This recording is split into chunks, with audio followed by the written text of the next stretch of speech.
চোখের পানি ফুরায় না রংপুরে চোর সন্দেহে গণপিটুনিতে নিহত রূপলালের মায়ের। শোকস্তব্ধ পরিবার, স্বজনদের সবাই।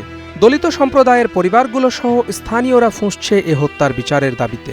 এই হত্যাকাণ্ডের পিছনে যাদের প্রত্যক্ষ এবং পরোক্ষ ভূমিকা ছিল, যারা প্রকৃত দায়ী, প্রকৃত দোষী, আমি মনে করি তদন্ত সাপেক্ষে তাদের উপযুক্ত বিচার হওয়া উচিত। আমার বাবা কিন্তু উঠে দাঁড়াইছিল, কথা বলারও চেষ্টা করছে, বেঁচে ছিল তখন। ওরা চাইলেই কিন্তু আমার বাবা বাঁচাইতে পারতো, আর ওরা না বাঁচায়া পুলিশেরা চলে আসছে।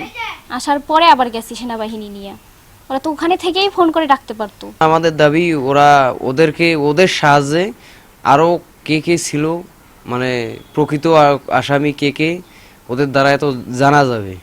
তো ওনারা যেন ওইটা জানি, ওদেরকেও ধরে আর একটা দৃষ্টান্তমূলক শাস্তি আমরা চাই।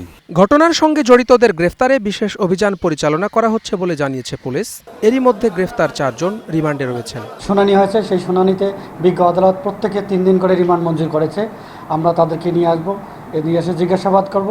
সেই সাথে আমাদের কাছে বিভিন্ন জায়গা থেকে, বিভিন্ন আপনাদের মাধ্যম থেকে, বিভিন্ন ইলেকট্রনিক প্রিন্ট মিডিয়া, সাংবাদিক ভাইদের কাছ থেকে আমরা যে তথ্যগুলো পেয়েছি, স্থানীয় লোকজনের কাছে যে তথ্যগুলো পেয়েছি, যে ভিডিও ফুটেজগুলো পেয়েছি, সেইগুলো ধীরে ধীরে শনাক্ত করে যাতে এখানে কোনো নিরপরাধ ব্যক্তি হয়রানির শিকার না হয়, সেই দিকে খেয়াল রেখেই আমরা অভিযান পরিচালনা করছি।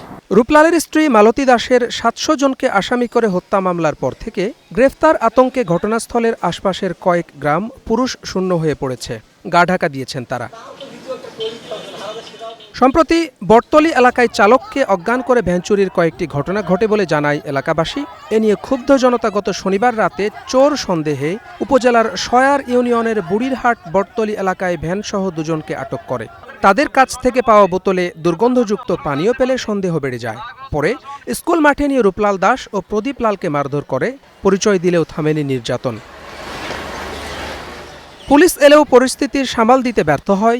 স্থানীয় ইউপি সদস্য জানান, পুলিশ প্রথম দফা ফেরত যাওয়ায় স্থানীয়রা আবারও মারতে শুরু করেন। ওরা আল্লাহর কাছে আবেদন করছে, পুলিশ আসলে আমরা বেঁচে যাব, যত জনগণ হতে আমাদের আজকে রক্ষা করবেন।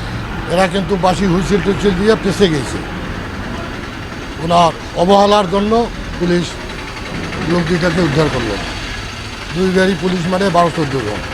ওরা যদি ঘেরাও করে বাসি দিত, মারদান করতো, লোক দিতে বেঁচে যেত। জনগণকে পুলিশ সামলা দিতে পারতো না। এত জনগণ আর এত আসার পর তার কিছুক্ষণের মধ্যে মনে করেন পুলিশ চলে যাওয়ার পর আবার মনে করেন আর্মি টার্মি আসিয়ে নিয়ে গেছে। 2 ব্যক্তি নিহত হওয়ার ঘটনায় 2 এসআই সহ 8 পুলিশ সদস্যকে সাময়িক বরখাস্ত করা হয়েছে। এ ঘটনায় একটি তদন্ত কমিটি গঠন করা হয়েছে। ঘটনার সময় তারাগঞ্জ থানা এবং পুলিশ লাইন্সের 2টি টিম সেখানে যায়, কিন্তু জনতা উত্তেজিত হওয়ার কারণে তারা পরিস্থিতি সামাল দিতে পারেনি, দাবি পুলিশের। তখনও রূপলাল ও প্রদীপ জীবিত ছিলেন। পরে সেনাবাহিনী এসে তাদের উদ্ধার করলেও ঘটনাস্থলেই রূপলাল মারা যান, আর হাসপাতালে মৃত্যু হয় প্রদীপের। Desk report, star news.